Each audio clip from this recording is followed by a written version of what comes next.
This morning, cleaning up Wisconsin's water, the governor's plan for the next few years. Plus, renovating a city landmark, what Visit Beloit hopes to do in their new space. Happy Wednesday, everyone, and welcome to News 3 Now this morning. I'm Kyrie Lee. I'm Chris Stanford. Thanks for tuning in this morning. Cold start here on this alert day. We've got some precipitation that could make things a little tricky later today. That's right. So let's get right to meteorologist Savannah Brio, who's out on the patio this morning. Savannah, what can you tell us? Guys, I think all the precipitation starts later in the day, so the morning across southern Wisconsin all morning long should be okay.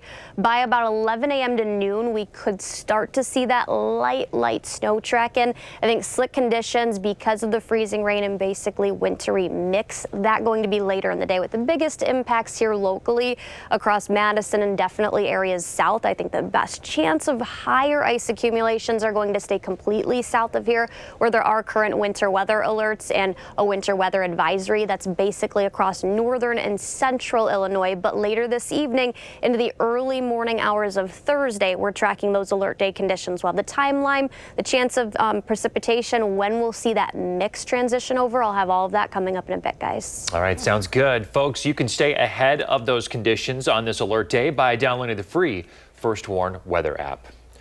Now to our continuing coverage of the missing girl from Beaver Dam and that Amber Alert. The man suspected to be with that 16-year-old, Sophia Martha Franklin, is switching license plates on his vehicle. Authorities believe 40-year-old Gary Day is headed south in a black Buick LaCrosse with changing plates. His last known plates were from Pennsylvania in red KGW 5186. The other is an Arkansas plate that reads BBR 20L.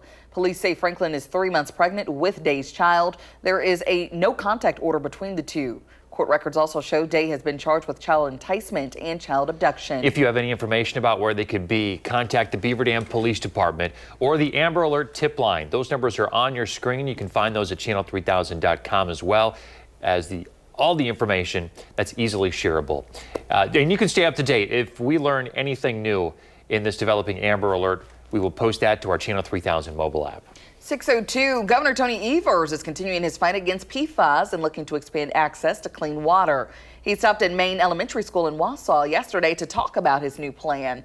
Those plans include over $145 million to address PFAS contamination across Wisconsin. It's all a part of his upcoming executive budget that's set to be announced February 18th. The governor also announced he will approve a new rule-making effort to strengthen PFAS standard statewide.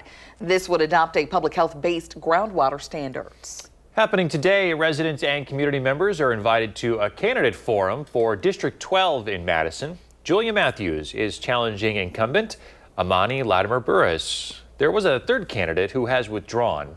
That forum is happening tonight at Door Creek Church from 6 to 7:30.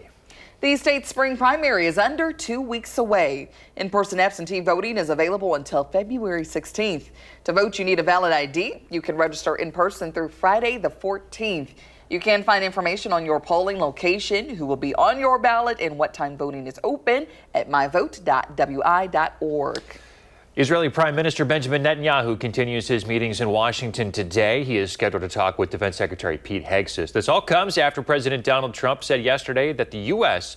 will take over Gaza. He adds that he is not ruling out sending U.S. troops to secure American ownership of the land. Netanyahu says he's discussing Trump's plan. More than 1 million Palestinians call Gaza home, and many plan to stay, but Trump suggests they leave and go to neighboring countries. Those nations, though, don't appear eager to take them. Saudi Arabia is reaffirming its commitment to a Palestinian state. It says it won't normalize relations with Israel without one. Trump's picks for HHS Secretary and National Intelligence Director are advancing. As soon as next week, the Senate could confirm Robert F. Kennedy Jr. as the next leader of the Department of Health and Human Services. The Senate Finance Committee narrowly advanced him yesterday along party lines. Also, Senate Intelligence Committee members voted to advance Tulsi Gabbard to a Senate floor vote along party lines. Meanwhile, Trump's pick for Attorney General Pat Bondi has been confirmed. The U.S. Postal Service suspending accepting parcels from China until further notice. The flow of letters will not be affected, though.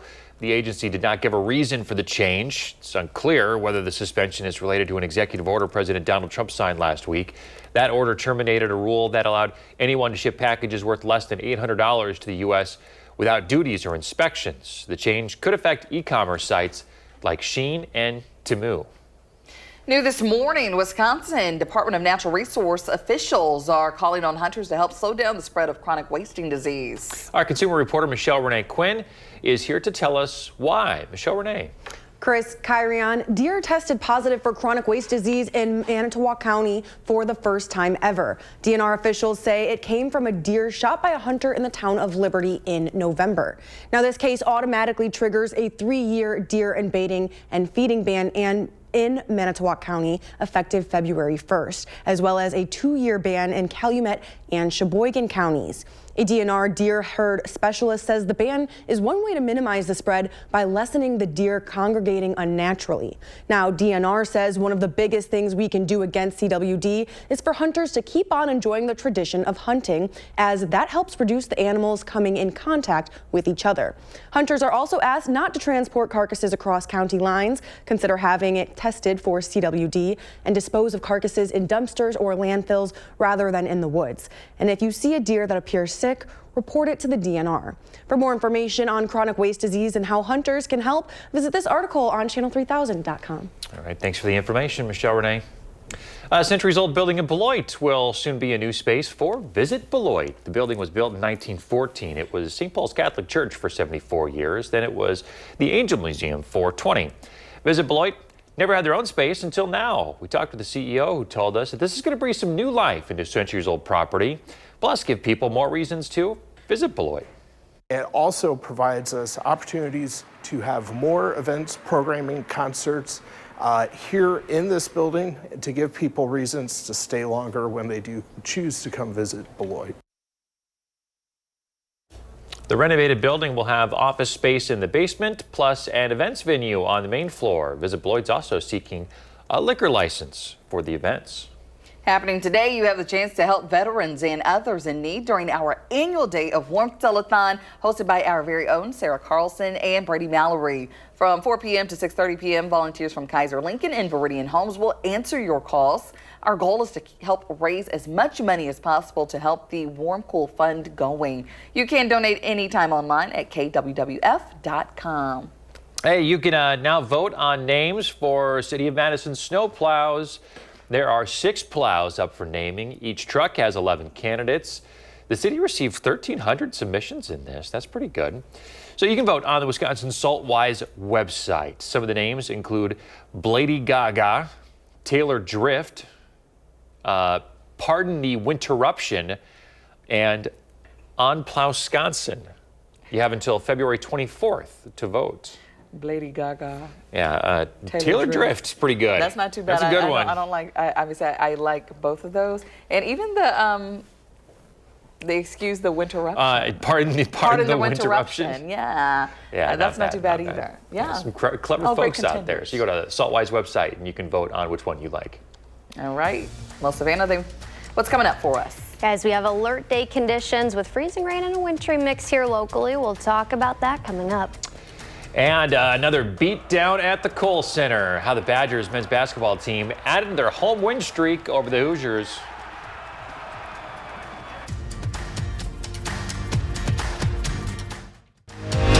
You're watching News 3 Now this morning. Moving forward.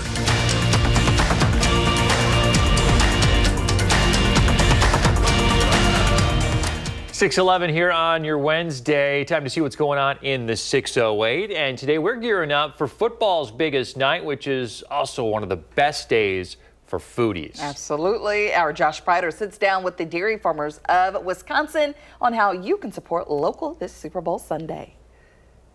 Well, we are getting ready for Super Bowl Sunday, and what better way to support local than the dairy farmers of Wisconsin? Angie Edge is joining us in the 608. Hi, Angie. Hi, good morning. So this is always an exciting time of year, and, you know, we want the big food spread on the table, and there's a way to support Wisconsin farmers here. Exactly, and, you know, no Super Bowl party is complete without lots of food and, of course, Wisconsin cheese.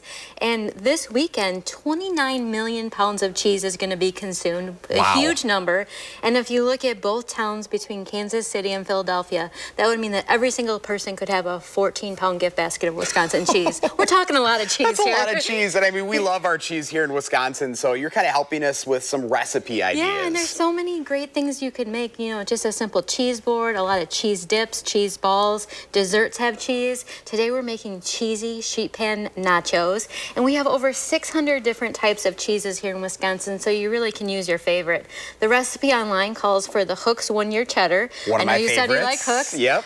Tony is a Wisconsin master cheesemaker making award-winning cheeses right in Mineral Point. So again, supporting those local farmers, local cheesemakers. And then to spice it up a notch, we're also using a banana pepper cheese, which I can't wait for you to try. Yes. This one is also made by a Wisconsin master cheesemaker. It's a Meister cheese in Muscadet, Wisconsin. Okay. So it has a lot of great kick to it. So basically, it's very simple to make. If you're not sure what to make this weekend, you're gonna use a sheet pan, layer it with parchment paper, and then put on your, tortilla chips on a nice flat layer. And then you're gonna put 1 cup of your pepper jack cheese, and then 1 cup of your cheddar cheese. Bake it in the oven for about 5 minutes, just till it gets to a nice ooey gooey cheese. Yep. And then we also have some grilled chicken on top as well. Get that protein in there. And then you can have so much fun if you want to, put on a little pico de gallo to give it some color, a lot of nice flavor. We also have some avocados, which are great, and you could set this up as a whole bar for your guests. Oh, certainly. If you want to spice it up even more, some sliced jalapeno peppers. It looks like we have some green and gold Packer colors here, but we're trying our best here, yeah. And then some cilantro. You can also add on some sour cream, some fresh lime wedges, and just have so much fun with your nacho bar. And I love how creative you can get with this too, and kind of mix in some different things, whatever you want. This is your party, right? There is a recipe online at wisconsincheese.com, but you can find your favorite cheeses, your favorite toppings. The only thing we ask is that you look for that Proudly Wisconsin seal, so you're supporting your local farmers and your local cheesemakers. And you can't have nachos without Wisconsin cheese. Right, you can't. And so many cheeses, whether you have a pepper jack or a cheddar, but Brick, Munster, Gouda, they all melt beautifully and make for a perfect Super Bowl spread. Oh my gosh, looking forward to this. Well, we'll have more recipes up on channel3000.com. Thank you so much for the inspiration, Angie. Appreciate it. We'll send it back to you guys. Hey, thanks, Josh. Josh is always looking for inspirational stories to share with you at home. If you have an idea, reach out and let him know about it. Let's check in now with meteorologist Savannah Brito, who's getting us up to date on everything we need to know as we head out the door and for this alert day. Good morning. Good morning. Thank you. Yeah, the morning hours look okay, but then later this afternoon, specifically the evening and overnight hours, that's when I think conditions are not going to be the best for anyone that has to be out and about on the roads. Southern Wisconsin, we're leaving everyone included in this alert day, although the greater ice accumulations and chances for freezing rain, that's going to be south, focusing on Platteville, Monroe, Janesville, Lake Geneva, and basically areas south of the border across northern Illinois. That's where impacts are going to be greater. Slick roads, though, I still think we're going to see that, which is why we're leaving those alert day conditions in place for later. So 11 a.m. to 2 p.m., not tracking alert day conditions yet, but that's when we're expecting that light snow to start. That transitions in with some sleet and freezing rain after that 2 p.m. time frame until 7 p.m., but then that transitions mainly to freezing drizzle then after 7 p.m. before 2 in the morning. After that, we still could have very, very light patchy areas of that, and then some fog, and our winds are going to increase. So tomorrow, not looking the best either, but we're not tracking any precipitation aside of those early morning hours. I still think even into those evening hours when we're really highlighting alert day conditions, we're still going to see snow too. So it's never going to transition completely over to freezing rain. The models shifted a little bit and now showing that a little bit further south. This is 1:30 in the afternoon. Some light snow down towards the border, south and west of Madison, across portions south of Minneapolis still at that point in time. That then continues to ramp up. This is now 7:30, showing those pinks mainly confined to eastern Iowa and also northern and central Illinois. That's where I was talking about where the greater impacts and higher or greater chances for ice accumulation is going to be. But some of those pinks do get into southern Wisconsin. We'll still be dealing with some blues, and then basically areas north of Madison could see up to an inch of snow across central and northern Wisconsin. That's where the higher snow accumulations are going to be. Still not not looking very impactful, but definitely greater chances up near Green Bay if you're traveling that way, and then greater chances south of here for those slick road conditions because of all of that freezing rain. South of that area, just expecting regular rain if you're traveling all the way down there. But yes, alert day conditions allow for extra time if you do have to be out. 37 then tomorrow, so temps warm above freezing level.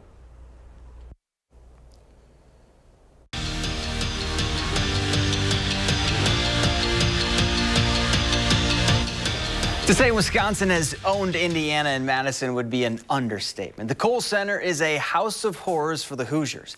8 days after it was opened was the last time they won there. Remember, it was built back in 1998. Coaches in that game were Dick Bennett and Bob Knight. Since then, it's been 20 straight home wins for the Badgers in this series. And they were red hot to start in this one. Nolan Winter with a turnaround fadeaway. Wisconsin jumped out to a 19-2 lead, and that lead would grow. John Tonje gonna rock the rim in transition, and everything was turning out bucky. Later in the half, there was a Gilly James sighting too. Carter Gilmore dials one up from deep. Who's your daddy? Well, the Badgers are again. That's 21 straight in Madison over Indiana. 76-64 was the final. High school boys hoops, Memorial hosting Sun Prairie East in a Big A battle. Cardinals down early, and Chris Davis Jr. trying to bring his team back. He gets in the lane and kisses it off the glass for two, but the Spartans held him in check, and they had it going on offensively. Abe Dykstra finds Braden Banya all alone under the hoop. That bucket makes it a 19-point game, and nobody in the gym could guard Ezra Ligon. He takes it strong to the rack for two of his game-high 23. Memorial knocks off Sun Prairie East 78-53 is your final. It was a weekend to forget for the Wisconsin men's hockey team. Swept at the hands of their rival Minnesota. But there's no time to dwell on the losses. As Mike Hastings said on Tuesday, Penn State doesn't care that we lost 2 games. His team, they have to flip the page, and they have to do it in a hurry because the Nittany Lions are coming to the Kohl Center this week, and they're playing some of the best hockey they've played all season long. The one thing about the Big Ten is you better turn the page in a hurry and focus on what you get to control moving forward. Doesn't mean you don't understand what just happened in a positive or a negative way, but you better move on right away, or you're gonna give up points that you can't afford to give up at this time of the year. And staying on the ice, be sure to check out this week's Wisconsin Huddle. Ben Dexheimer stops by to talk all things Badger men's hockey. Show airs at 6:30 on Friday, right here on News 3 Now. And that's it for morning sports. Have a great day. Thanks, Zach. Still ahead, Marvel drops the trailer for its summer blockbuster and a new study on parents' phone habits. We're back right after this.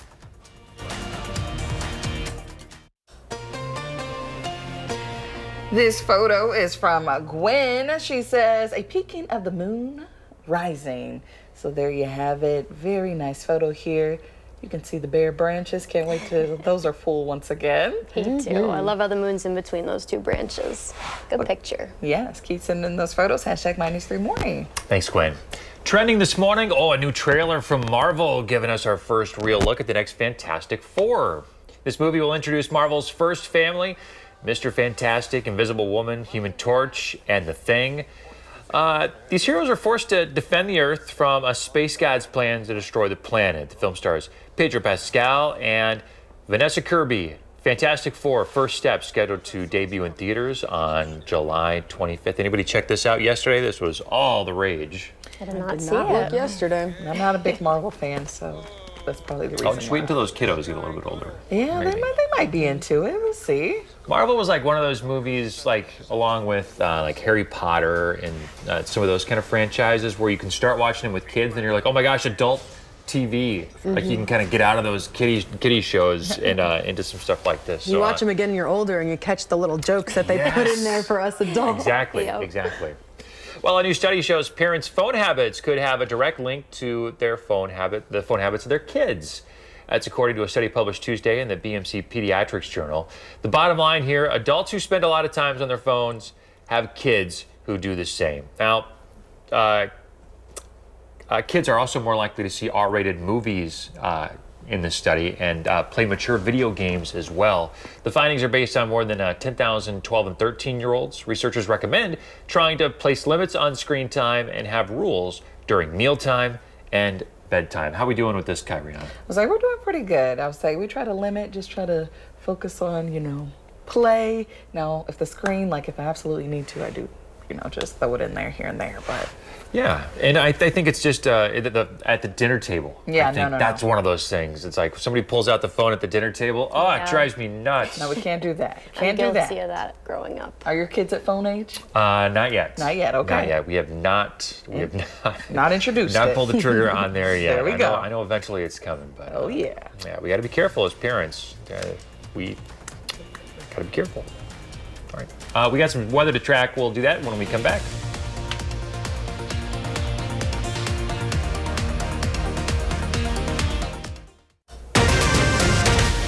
This morning, the vote over fluoride into forests. Find out what the board decided and hear from members tasked with making the decision. Plus, sheriffs in the middle, the new proposal in the state legislature that could get law enforcement leaders involved in federal deportation efforts. Good morning, everybody. Thanks for tuning in to News 3 Now this morning on a Wednesday. I'm Chris Stanford. And I'm Kyrian Lee. Thanks for waking up with us this morning. Of course, it's the beginning of February, so it's cold out there for one, but we're tracking a few systems here. Yeah, a few things to keep track of this morning. Let's check into Savannah Brito, who's on the patio. To get us started, what do you got for us? Guys, starting off the day not bad, but yes, it is cold. It's later in the day when alert day conditions will be in place. Freezing rain, we still have that potential for a wintry mix. I think light snow will mix in with it, especially north of Madison. Those areas might not see any freezing or patchy drizzle at all, but there's definitely going to be slick roads. That's the main reason why we're keeping the alert day conditions in place. It doesn't take much freezing rain or at all sleet, snow to make conditions pretty slick fast out there. All across southern Wisconsin, I think the greatest chance south down towards the Illinois-Wisconsin border and across northern Illinois, but that'll be mainly late afternoon, early evening, and then into those overnight hours when we're going to track slick conditions. I'll have a timeline and show the greatest chance of impacts coming up, guys. All right, sounds good. Folks, you can stay ahead of those alert day conditions by downloading the free First Warn weather app. To our top stories now, the village of DeForest will remove the fluoride from their drinking water. The village board voted 4-3 in favor of removing the ion from the water system. It's been a contentious issue in DeForest for months. The board has received evidence and public opinion favoring both keeping fluoride and removing it. Many board members say this is the hardest vote they've ever been a part of. Feel that more residents, and it's a larger portion, it's not close, want to keep the fluoride in the water. But history reminds us that expert consensus has often been wrong. I've never done as much research on a subject as this. This has been a miserable couple of months, back and forth and back and forth. One advocate against fluoride referenced a successful lawsuit last year against the Environmental Protection Agency. The case found the recommended amount of fluoride is a risk to people's health and the environment. The lawsuit cited information from a national report, which the American Academy of Pediatric and the American Dental Association have discredited. The next village board meeting is set for February 20th. To the state capitol now, where a new proposal would require law enforcement to cooperate with federal deportation efforts. In the proposal, the state sheriffs would have to check the citizenship status of anyone arrested for a felony. This includes Dane County, where the sheriff's office has already announced that it would step back from a similar federal program. In a statement, Sheriff Calvin Barrett says this new proposal undermines local law enforcement control over policing and adds that Dane County taxpayers would have to foot the bill. That cost would come from a federal request to house inmates in a county jail on behalf of ICE. We don't want Wisconsin on the hook for this. Therefore, sheriffs shall seek reimbursement from the feds for costs incurred in complying with the retainer. The cost of not complying, Dane County could lose out on 15% of funding that it gets from the state. This faces an almost certain veto, though, from Governor Evers. In Madison, a woman may face criminal charges over a series of attacks from dogs she owns. Madison police say a woman had been living with about 10 dogs in a large vehicle. The dogs escaped Monday when she parked the car at Quick Trip on American Parkway. Multiple dogs chased and bit several people. The attack injured a total of 8 people, including a police officer and a paramedic. In some cases, we know that the bite did break the skin. In others, it was just people reporting some bruising. It sounds like this has been a kind of a repeat problem. The animal control officer, brought up that these dogs have attacked people before in the past. The animals were all taken to the Dane County Humane Society. No animals or people were seriously injured. The woman received 15 city citations and 1 referral for a criminal offense. Classes will be back in session today at Bradford High School in Kenosha after an apparent swatting hoax. Police responded to the school yesterday for a report of shots fired. They swept the school, found nothing, and determined there was no real threat. School staff say that students and employees all followed safety protocols and no one was hurt. Swatting is a felony in the state, and police are now investigating. In Burlington, a man is dead after being pinned between cars in the parking lot of a Menards. Officers responded to a report of an accident at the store on Sunday night. They found the man, 21-year-old Cody Dorn, who was standing behind the open trunk of his car when another car hit him. Dorn was an employee at Menards, and so is the driver of the other car. Burlington police say they are still investigating and that the driver is cooperating. To the nation's capital now. The remains of all 67 victims of last week's mid-air collision are all recovered. Officials also say they've positively identified all but one of the remains. Crews also recovering more of the wreckage from the plane and helicopter. They have pulled the plane's cockpit, tail, fuselage, and another engine. Officials say the process will take a few more days. Meanwhile, the investigation continues into how this all happened. There are questions about should the military helicopters be sharing the airspace with commercial traffic. The answer to that is yes. It happens all the time. So this is not a zero-sum game. We are in this national capital region. What we should look at is say, have we missed anything in terms of how this is designed, how the routes of are designed, and is there anything that we would, should, or could do differently to prevent this from happening again? Investigators say they're looking into flight logs and data along with cockpit voice recorders. New data shows Madison Metropolitan School District is making progress when it comes to special education work. This is especially true for getting kids with individualized educational programs into general education classrooms. Between 2019 and 2024, MMSD saw increases in student integration in its elementary, middle, and high schools. District leaders say more than 80% of their students with an IEP are included in general courses at least 80% of the time. That exceeds the state target of 76%. A statement from the district's Associate Superintendent of Student Services reads in part, quote, "Research has shown that inclusive environments are critical to a student's success. We are excited about the progress we have seen, and we know there is room to grow." In Mount Horeb, construction is almost complete on a new facility for the Madison Area Rehabilitation Center, or MARC. MARC's a local nonprofit that empowers and serves individuals with intellectual and developmental disabilities. The new facility is about 13,000 square feet. They broke ground back on June 7th. It'll help provide better programming spaces and hold more clients. We have staff who are primarily at one location, and they might not be able to see some of the clients that they've worked with for years prior because the other client is at a different location. So just redeveloping those relationships and having just us all back together again. That's what is one thing that our clients are saying. We can't wait to be back together again. The new building is expected to be completed in 3 to 4 weeks. Coming up after the break, find out what the city of Madison will now allow in your recycling bin. And we'll have the latest on your alert day conditions, the time frame, and when we're expecting the greatest impacts across southern Wisconsin. You're watching News 3 Now this morning. Moving forward. I'm Dale from Cambridge. Hey, Savannah, plan my day. Beautiful shot there over Lake Ripley. Well, if you're like Dale in Cambridge and in Madison, pretty much similar conditions across those areas. South, expecting a little bit more of a chance, greater chance for ice accumulation. North, not so much. But a wintry mix for those areas with temperatures in the lower teens right now. Later in the day, we will warm close to that 30-degree mark. Temperatures are going to be very dependent on what type of precipitation comes to follow that. But still expecting a wintry mix with some freezing rain, slick roads. That's the main reason why alert day conditions are still in place all across southern Wisconsin. So like I mentioned, for areas south of Madison, Janesville, Monroe, Platteville, Lake Geneva, and then especially south of that Illinois-Wisconsin border across northern Illinois, that's where conditions are going to be better for a chance of higher ice accumulations, mainly the evening and overnight hours. If you're north of Madison, pretty much solely seeing snow, maybe a little bit of mixed precipitation. The light snow expected to start in the late morning, early afternoon, 7 a.m. or 11 a.m. to 2 p.m., then 2 p.m. to 7 p.m. The light wintry mix, patchy freezing drizzle is going to mix in with that.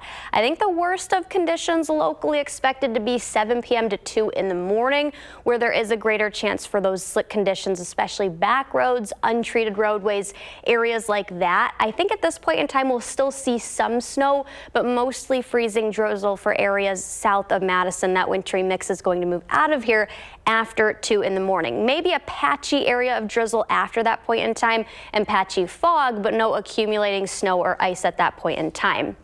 Areas south could see maybe up to 1/10 of an inch of ice accumulation. Areas north of Madison, maybe about 1 inch of snowfall for central and northern Wisconsin. That'll be a little bit more of a higher impact. This is 7:30 p.m. showing that transition and some snow tracking into Madison and areas north-south across the Rockford area and then all the way down to Peoria. That's where there's greater chances for that ice accumulation. Basically where those pinks and especially the darker shades of pinks are kind of just southwest of the Chicagoland area. Some of that could get into southern Wisconsin, but even as we're heading into that 12 o'clock just after midnight into 1 in the morning time frame, that mainly is going to be expected to be north of Madison. Like I said, a couple of lingering flurries or patchy drizzle before the system moves out of here, and then the good news is temperatures are going to warm above freezing level. But take it easy out there. If you have to be out and about later this evening into tonight, allow for extra time or at least plan on that. And then temperatures fall a little bit Friday into Saturday. After that, we're talking about cooler weather. The next chance of precipitation will come on Saturday. It's looking like snow. Check out those overnight lows the next couple of nights to follow that snow system really on Saturday. Yeah, 6, 5, 5, and 7. Sub-zero wind chills are looking likely. Oh. Okay, they We're return. not done yet. Winter's still here. Yeah, winter's still here, still in the thick of it. Yeah. So lots of things to look forward to. Yes. All right, Savannah, thank you.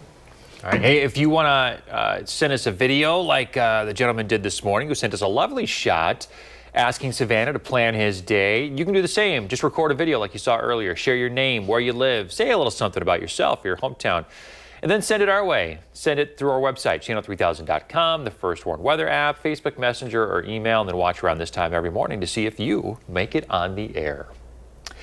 All right, hey, in the 608 this morning, we are gearing up for football's biggest night, which is also one of the best days for foodies. Yes, it is. Our Josh Brider sits down with the dairy farmers of Wisconsin on how you can support local this Super Bowl Sunday. Well, we are getting ready for Super Bowl Sunday, and what better way to support local than the dairy farmers of Wisconsin? Angie Edge is joining us in the 608. Hi, Angie. Hi, good morning. So this is always an exciting time of year, and, you know, we want the big food spread on the table, and there's a way to support Wisconsin farmers here. Exactly, and, you know, no Super Bowl party is complete without lots of food and, of course, Wisconsin cheese. And this weekend, 29 million pounds of cheese is going to be consumed, a huge number. And if you look at both towns between Kansas City and Philadelphia, that would mean that every single person could have a 14-pound gift basket of Wisconsin cheese. We're talking a lot of cheese That's here. a lot of cheese, and I mean, we love our cheese here in Wisconsin, so you're kind of helping us with some recipe ideas. Yeah, and there's so many great things you could make, you know, just a simple cheese board, a lot of cheese dips, cheese balls, desserts have cheese. Today we're making cheesy sheet pan nachos, and we have over 600 different types of cheeses here in Wisconsin, so you really can use your favorite. The recipe online calls for the Hooks 1-year cheddar. One of my favorites. You said you like Hooks. Yep. Tony is a Wisconsin master cheesemaker making award-winning cheeses right in Mineral Point. So again, supporting those local farmers, local cheesemakers. And then to spice it up a notch, we're also using a banana pepper cheese, which I can't wait for you to try. Yes. This one is also made by a Wisconsin master cheesemaker. It's a Meister cheese in Muscadet, Wisconsin. Okay. So it has a lot of great kick to it.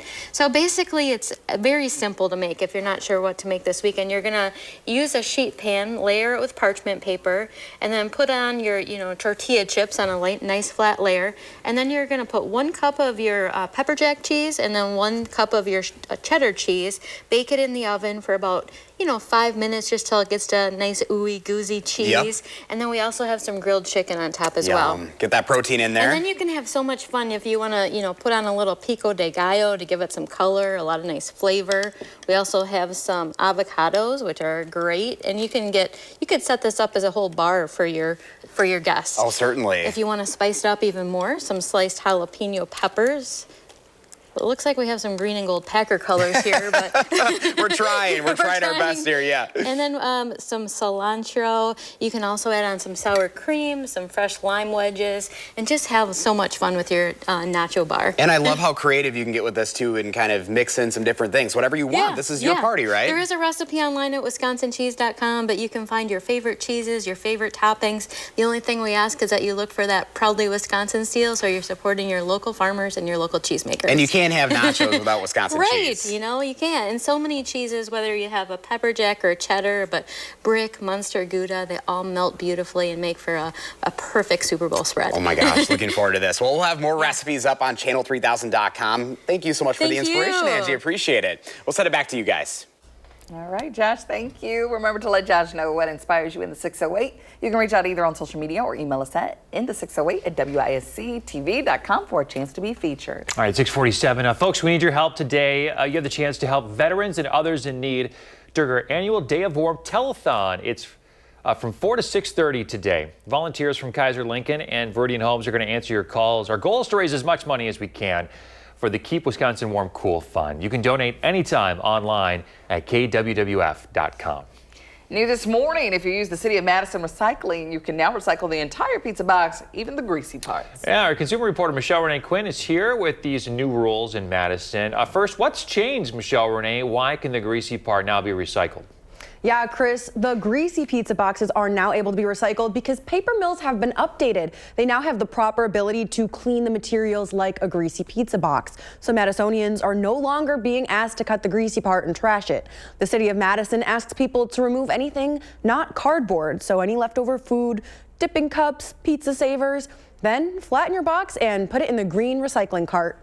For more resources of what you can and cannot recycle, the City of Madison has a Recyclopedia online where you can search for how to dispose of items and where. All right, a recyclopedia for all your recycle needs. All right, Michelle Renee, thank you. Absolutely. In other news this morning, job openings at U.S. businesses are down much more than expected. This comes from the latest numbers at the end of 2024. The Bureau of Labor Statistics reports the number of available jobs sank from 8.16 million in November to an estimated 7.6 million in December. That's lower than economists expected. Some of the biggest drop-offs in openings were at small businesses and for white-collar roles. Most of the slowdown came from a pullback in hiring since layoffs continue to remain low. If you are looking for a job, Wisconsin Department of Natural Resources, the DNR, are looking for some seasonal staff. You can work in state parks, forests, trails, and recreation areas. Staff are responsible for things like outdoor maintenance, facility maintenance, groundskeeping, and customer service. Work typically starts early spring or in the spring, early summer, and goes through late summer into the fall. You can find a list of all the openings and a link to apply at channel3000.com. Edgewood College taking another step to address needs in the healthcare profession. The school is working with a company called Evidence in Collaboration. The goal is to help students pursue degrees in physical therapy, occupational therapy, and speech-language pathology. This will include hybrid and accelerated education models accessible to students nationwide and online. The occupational therapy program launches in August. The others are set to start in 2029. Coming up in the morning sprint, new findings on the potential effects of climate change. If you have a little kiddo turning 3 soon, send us their picture. We'd show it on TV. We're back with the morning sprint right after this. 6:53, time for the morning sprint. We start with the missing girl from Beaver Dam. The man suspected to be with 16-year-old Sophia Martha Franklin is allegedly switching license plate on his vehicle. Authorities believe 40-year-old Gary Day is headed south in a black Buick LaCrosse with changing plates. There's a warrant out for his arrest. He will face charges of child enticement and abduction. If you have any information, please contact Beaver Dam Police. The village of DeForest will remove fluoride from the drinking water. The village board voted last night 4-3 in favor. The boards received evidence and public opinion favoring both keeping and removing it. DeForest's next village board meeting is set for February 20th. Classes will be back in session at Bradford High School in Kenosha after an apparent swatting hoax. Police responded to the school yesterday for a report of shots fired. They swept the school, found nothing, and determined no real threat. School staff say that students and employees followed all safety protocols and no one was injured. Swatting is a felony in Wisconsin and police are investigating. Governor Tony Evers is continuing his fight against PFAS and looking to expand access to clean water. The plans would cost $145 million to address PFAS contamination. It's all part of his budget. The governor also announced that he will approve a new rule making efforts to strengthen PFAS standard statewide. In Madison, a woman may face criminal charges over a series of attacks from dogs she owns. This all happened Monday evening at the Quick Trip on American Parkway. That's where they escaped from her car and chased and bit several people. The animals were all corralled and taken to the Dane County Humane Society. No animals or people were seriously injured. Israeli Prime Minister Benjamin Netanyahu will meet today in Washington, D.C. with more leaders. He's scheduled to talk with Defense Secretary Pete Hegseth today. It comes after President Donald Trump said yesterday that the U.S. will take over Gaza. He adds that he is not ruling out sending U.S. troops to secure American ownership of the land. The U.S. Postal Service has suspended accepting parcels from China and Hong Kong until further notice. It will not affect the flow of letters. The agency did not give a reason for the change. It's not clear whether the suspension is connected to any action by President Trump. This change could affect e-commerce sites like Shein and Temu. If climate change leads to just a ½ degree rise in temperatures, it could triple the area of the Earth that's too hot for humans. That's according to a new study by King's College of London. It found that in a few decades, 6% of land on Earth could be unsafe for anyone during extreme heat events. For older people, as much as a third of the Earth could be considered unsafe. Well, here's a timeline on when you can expect that snow to move in and that transition over to freezing rain. 11 a.m. to 2 p.m. that light snow expected to start. I think that peak time for freezing rain 7 p.m. to 2 in the morning. And I also think that's when our greatest chance for slick conditions are going to be. Ultimately, greatest chance across northern Illinois, but we still have to be safe out here. Allow for extra time tonight into tomorrow morning. Good news is we're up to 37 tomorrow. Okay, so things warming up for us a little bit. Before they go back down. Yeah, we have colder weather next week. Savannah, thank you. We'll have a news and weather update in 30 minutes.